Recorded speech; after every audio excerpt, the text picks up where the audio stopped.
Ìbà lọ́wọ́ Ọlọ́run, ìbà èèyàn, mojúbà adániwáyé, mojúbà ẹ̀yin àfáà,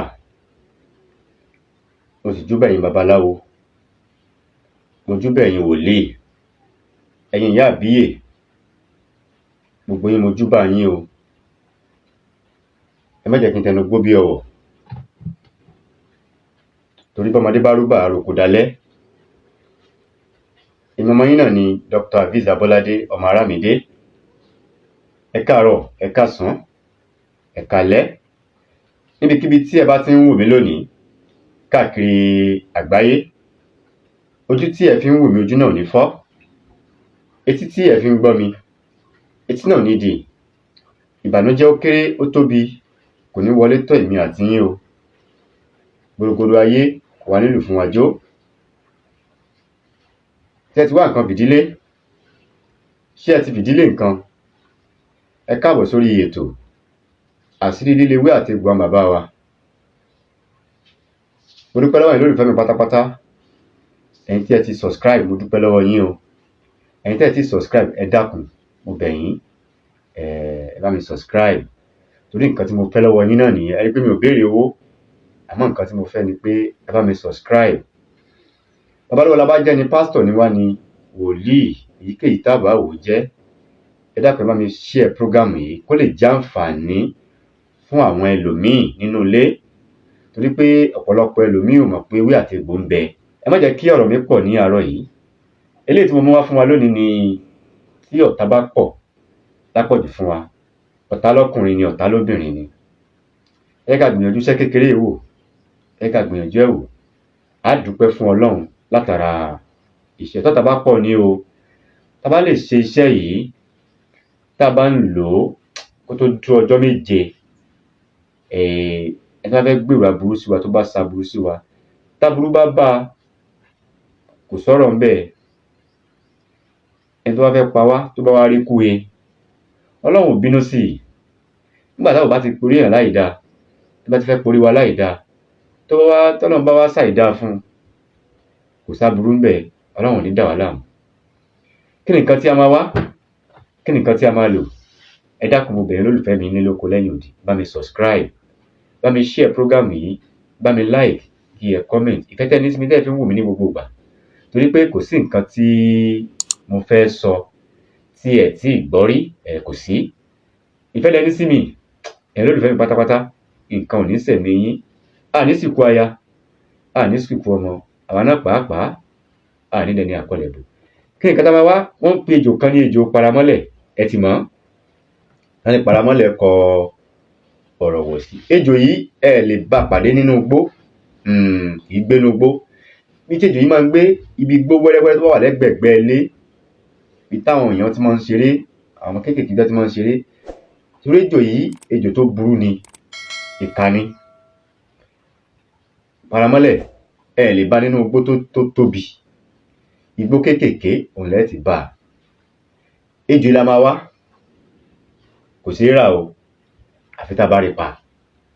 A wá mú igi lọ́wọ́ báyìí, a fi pa ejò yẹn, a fi nà án, tí ejò yẹn ò ní bàjẹ́. A ti pa. Ṣé rí igi tá a fi pa ejò yìí àti ejò yìí gangan, a wá kó sínú apẹ ìjọ ògùn pẹ̀lú odidi atare kan. Ó yẹ jẹ́ ká jó. Ṣé a ti jó? Ẹ jẹ́ ká lọ̀ kó kúnná.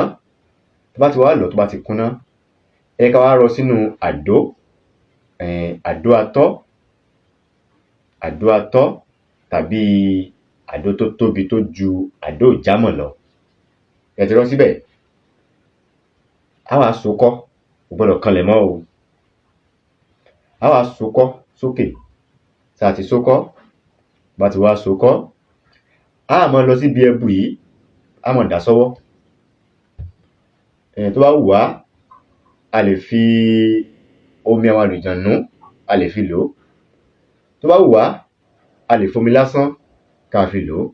Ẹ̀ẹ̀kan lóṣù òun ni a máa lá oògùn yìí. Gbogbo ọ̀tá tó bá fẹ́ dojú kọ wá, àwa là á rẹ́yìn wọn, àwa là á jẹ àkàrà wọn. Bí ó ṣe jẹ́ nìyẹn. Orúkọ mi ni Dr. Aviz Abolade. ẹ dákun bẹ̀rẹ̀ lólùfẹ́ mi, mo mọ̀ pé nǹkan tí mo fẹ́ ẹ ṣe fún mi. Nǹkan tí mo fẹ́ náà ni pé ẹ bá mi subscribe, ẹ bá mi share program yìí, ẹ bá mi like, kí ẹ comment.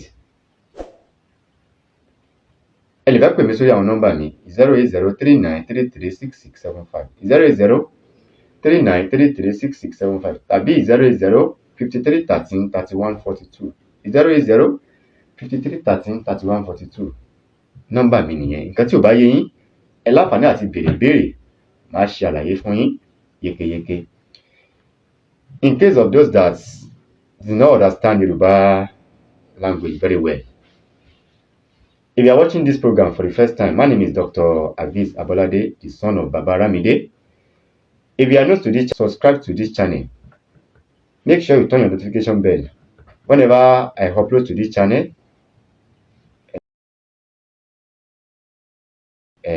program. If you need more of my video, you are free to watch my previous video. You will see a lot of video that can help you for tips. What I would like to share with you people today is how to use paramole snake. Yoruba call one snake paramole. I will show you the snake.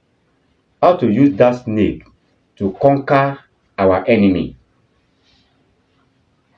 How to use that snake to conquer our enemy. What we are going to use, go and look for the paramole snake. You can't buy it. If you see that snake, use stick to kill it. Use one stick to kill that snake. Kill it. After that, pack all these things, the stick and the snail, pack it inside one native pot and one complete alligator pepper. Burn it together. Burn it to charcoal.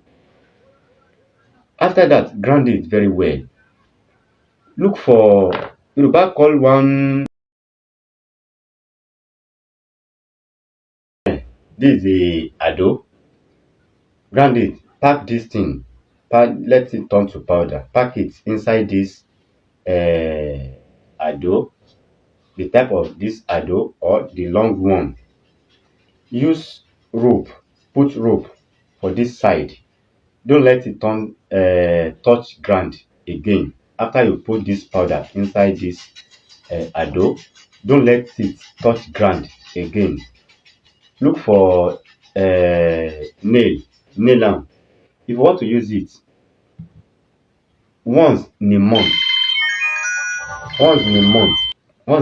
you can use white gin, dry gin, to use it. Just pour this the powder, pour it inside your palm, put it on your mouth.